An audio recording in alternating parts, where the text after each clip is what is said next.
Hello and welcome to BSPL Recap Week 3.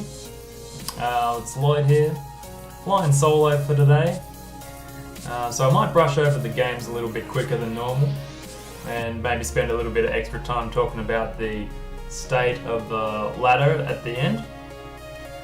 So, kicking off, first game is two of our community's biggest names, Jamal and Chemcoop. So, looking at the teams first up, Chemcoop, I would say, has got a bit of a slight edge over Jamal's team, just with the Aegis-Slash there. The only answer that Jamal's got for it really is the Hippo, and so I think that's probably Chemcoop, maybe with a slight edge just at team preview. But anyway, let's kick this game off and see how it unfolds. So Jamal leading with Finny, and so depending on what kind of Charizard is, sort of unclear from the leads who's got the advantage. If it's Charizard X, you'd have to say it's Jamal. If Charizard Y, obviously it's going to be eating Tapu Fini attacks and threatening with Solar Beam. So we see that it is Charizard Y, and does lead off with a huge Solar Beam, but Jamal fires back with Hydro Vortex, and pretty lucky there, gets the crit. I definitely don't think there's any way that Hydro Vortex can crit in the sun, can KO in the sun. So Jamal taking a nice 3-2 lead early there. But Chemcoop quietly sends in the big threat, the big dog Aegis-Slash. Jamal doesn't want any of that and switches out, but Chemcoop Swords Dances on the switch. So you can see Jamal typing uh-oh there, and watch this. Aegis-Slash just comes in with all-out pummeling. So Chemcoop is, he likes to bring the surprises to these types of tournament matches. I remember a while ago he brought a Mimikyu with like a Sash and Drain Punch. It kind of reminded me of that. So anyway, Jamal's got Gengar in here, and it's all too clear what's about to happen. One Shadow Sneak, and that's pretty much it for that Mega Gengar. And yeah, so that Aegis-Slash basically just swept off of that Swords Dance, the switch out from Tapu Fini there, and Chemcoop was able to take game one with the Aegis-Slash sweep.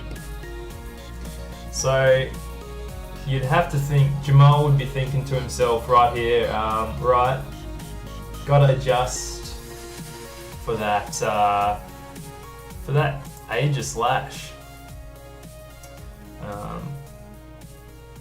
Alright, so let's see what he's thinking here. Chemcoop bringing out the Charizard again, no worries, and Jamal opting to lead with Snorlax this time. Chemcoop fires off a Flamethrower into Jamal's Curse. So interesting choice there. I guess at this point Snorlax is, depending on the Charizard set, threatening to probably OHKO with a return. And that Flamethrower doing 41% health there.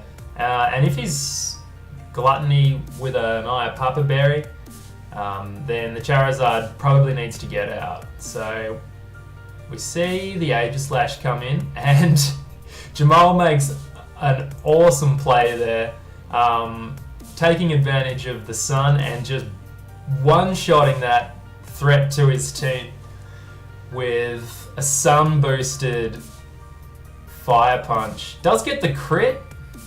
Not sure that would have mattered with his +1 to attack in the sun there, but really nice read from Jamal. Just awesome stuff. So Porygon 2 comes in and reveals Snorlax's immunity there. So we know it's not Gluttony, so Jamal really wanting to bring immunity just so that he doesn't have to deal with being poisoned. So Jamal, unfortunately, wasting a turn, going for a cycle where Porygon 2 just wants to come in and use Thunder Wave. So I wonder if this is the same Porygon 2 that Chem has used on his YouTube videos. I know he was running Foul Play and Thunder Wave. I can't remember if he had Ice Beam or not, but I think that's probably what happened. Could be there. Now, we're in a little bit of a stalemate at this point. Obviously, the Snorlax is paralysed and is under a lot of pressure. But Foul Play just kind of bouncing off because every time Jamal curses, he's increasing his defense as well as his attack. So Chemcoop enjoying some paralysis procs here, and Jamal no doubt kind of getting frustrated with these full paras.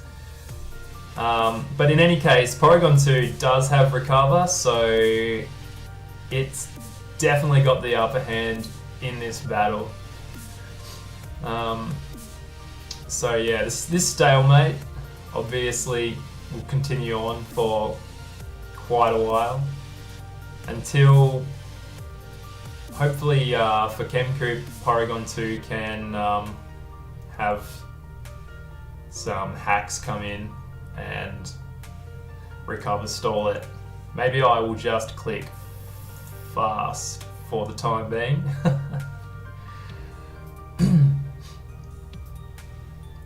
So at that point, whoa, let's just go back to normal. Brings the Charizard in on a recycle. Let's just go back a couple turns. Oh yeah, that's it.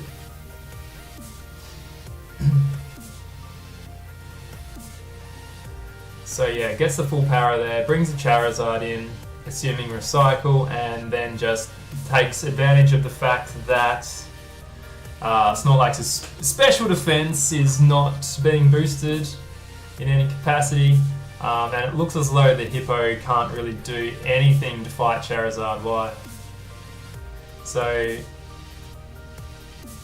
Hippo goes down there, tossed out the Stealth Rock. I suppose he wanted to Roar or Whirlwind. And so now it's Mega Gengar versus Charizard. Jamal firing off a Sludge Wave. Unfortunate not to get Poison Proc or anything. And then Charizard just going to boost and finish Mega Gengar off in the Sandstorm there. So Chemcoop won in 2 battles, boosting the Falabar Flare Blitz's standings even higher. Alright, so we're going to move on to NOVED versus Megazard. So a pretty hype GBU match. So, looking at the teams, we can see both have brought rain teams, which is pretty standard for GBU because weather was kind of everything back then. So NOVED also bringing the Wobbuffet, the old Wobbuffet. Very interesting.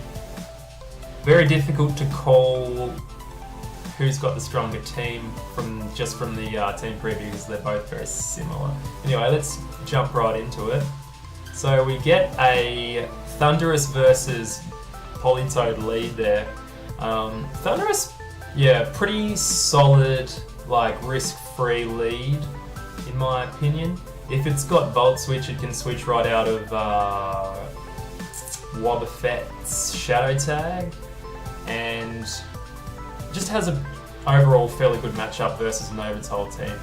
So the lead's heavily in Megazard's favour here.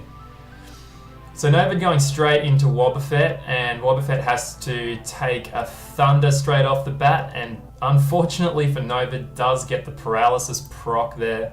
Megazard enjoying a full para on the next turn and doing massive damage to Wobbuffet. Wobbuffet is essentially useless now until he reveals Custap Berry, So I guess he was going for Destiny Bond right there, which would have been great had he not suffered his second paralysis in a row. So very unfortunate for Novid. Wobbuffet goes down. Big threat comes in, Kingdra, but with the Prankster, of course, Thundurus gets to paralyze first and then enjoys a crit. And it looks like, yep, Thundurus just going to 3-0. Megazard saying BG there in the chat on turn 6. So 6-turn game, heavily favoured with RNG's heavily favouring Megazard. Yeah, that like the Custap Berry thing, man, that was really rough there. So Megazard getting pretty lucky in game 1. So moving on to game 2, let's see if they change up their leads at all. So Megazard sending out Ferrothorn first this time against Wobbuffet. So pretty interesting decision from Novid there. Yeah, not quite sure what the go was with that. Anyway, so Ferrothorn versus Wobbuffet, going to fire off the Leech Seed there. Obviously, it doesn't do any damage to Wobbuffet, so it's fairly safe. Ferrothorn can stay in and happily continue to click Leech Seed. Yeah, Wobbuffet's more or less going to be forced out.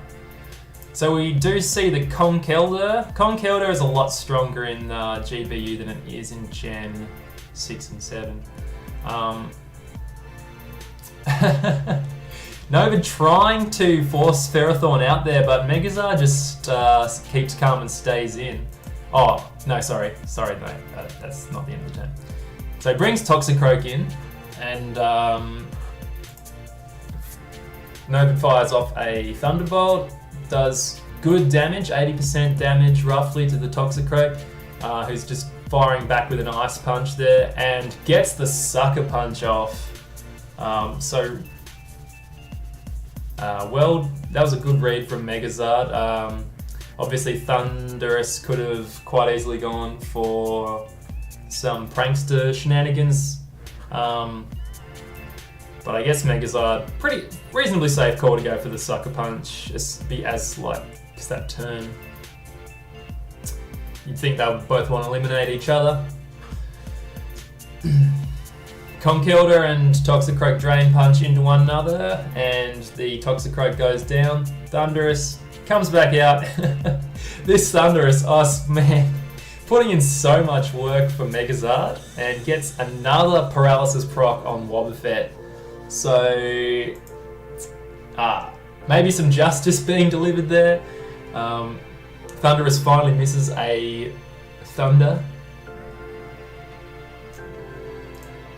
So now, Thundurus locked into Thunder Wave, encored by the Wobbuffet, and I wonder if this Conkeldurr is Guts or not. Thunder Wave connecting with Conkeldurr, they always connect in Gen 5. Dealing pretty good damage to that wow, actually, that Ferrothorn tanked that like a champion, really. Think about it. So that Iron Barbs and Rocky Helmet really putting in some work there versus Conkeldurr. Thundurus comes back, just needs to hit Thunders basically. Land Thunders to win the game, and Megazard takes it in 2. So, yeah, Megazard getting fairly lucky for the Cavs there.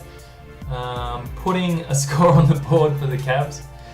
Really unfortunate we haven't had the best season this draft.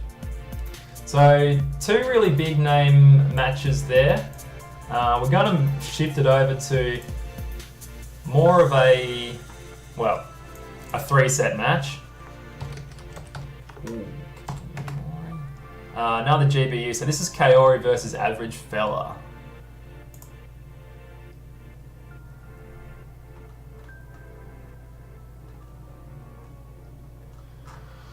So again, fairly standard GBU teams from these guys. So Scizor and Breloom really big threats in the GBU era. So this is back when grass types weren't immune to Spore. So Breloom really good, especially the Toxic Heal variant of Breloom. As far as matchups go, I'm kind of inclined to say that Kaori might have a slight advantage because that Volcarona, really big threat to obviously Abomasnow and Scizor. And then, yeah, I think maybe slight edge for Kaori there, even though their teams are quite similar. Alright, let's see how this plays out. So Lando coming out first versus the the Abomasnow there. So you would think with the Ice type that this is a fairly good start off for average fella, but you do have to remember the with Intimidate off and the U-turn pressure that Landorus can do some big damage to it. So we do see Lando fire off with a U-turn and takes that Abomasnow down to quite a low amount of health. Cresselia coming in, getting its Citrus Berry activated there and outspeeding the Abomasnow, taking it out with a Psychic. So Kaori's Cresselia just sitting at around 50%. And average fella going to send out his Suicune. Going to a sub, and yeah, good sub. Takes that Thunder Wave just bouncing off.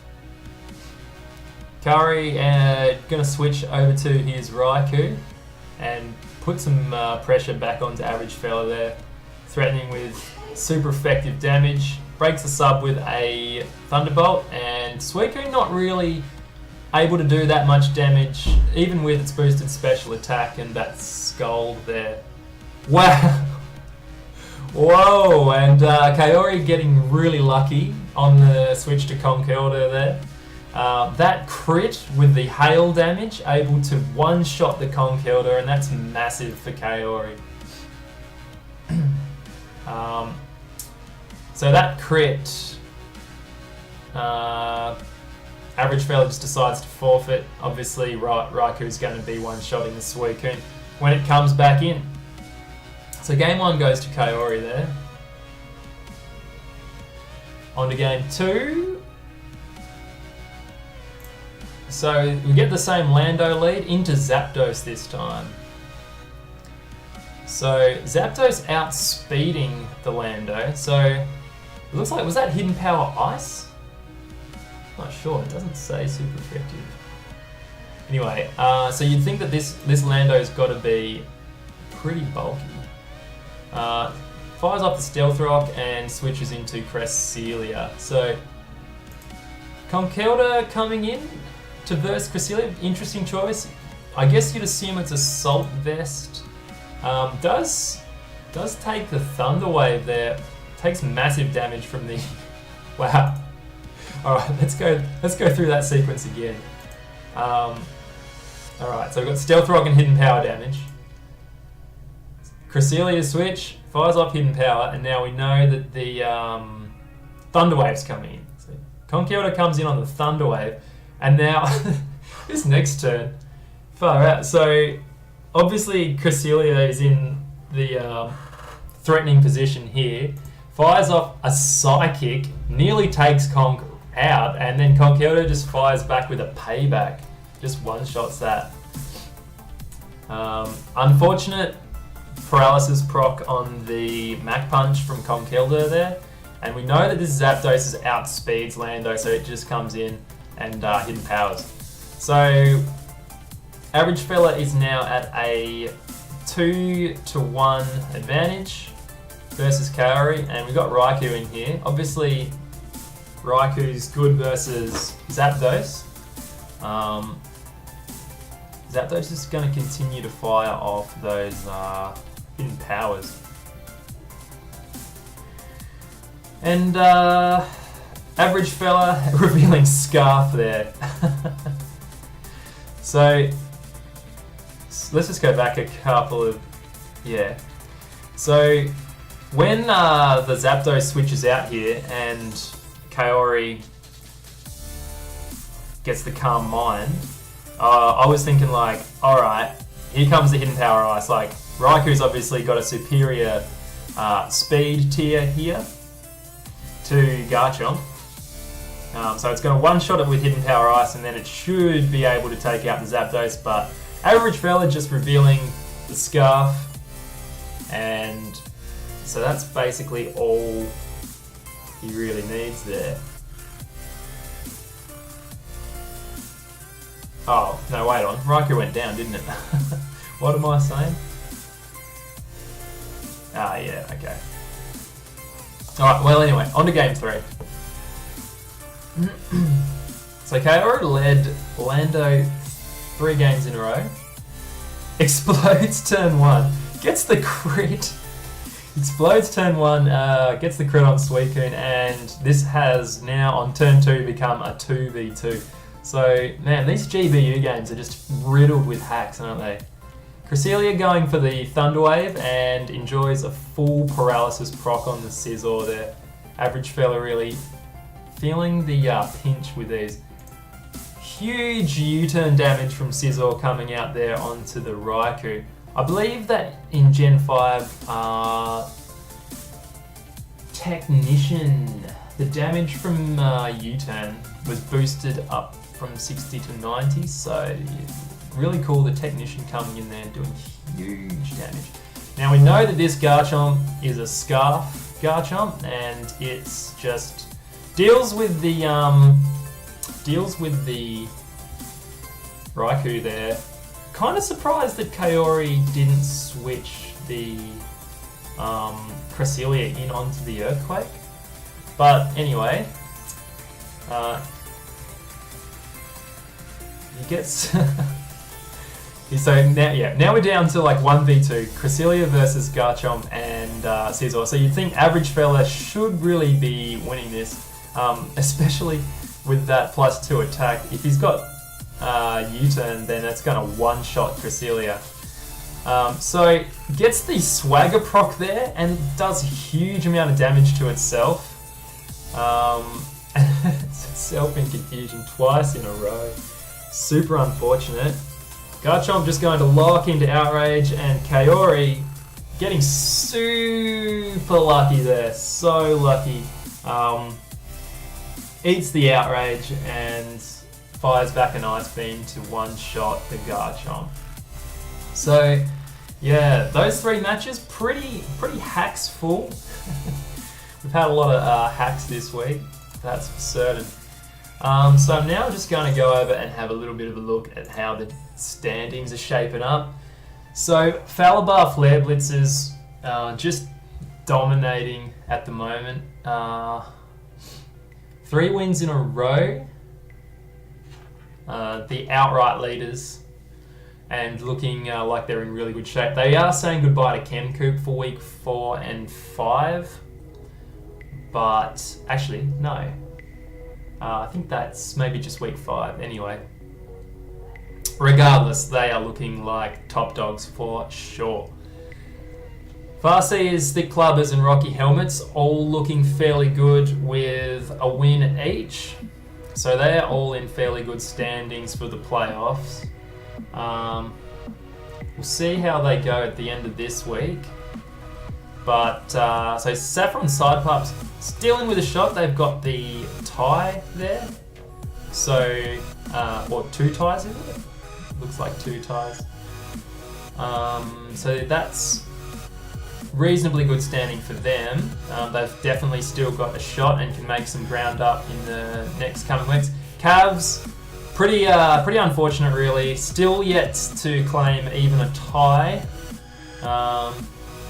Spoilers for week 4, we still might be able to grab a tie, depending on how Kansei and I play in the next few hours.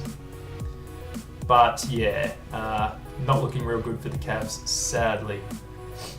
So it's going to be really interesting to see who out of the current top 4 can make 2nd and 3rd place. But yeah, still we can't we have to keep a close eye on the Saffron Side Pups too. they still are in with a shot to sneak in, and who knows, maybe they could even claim the whole thing.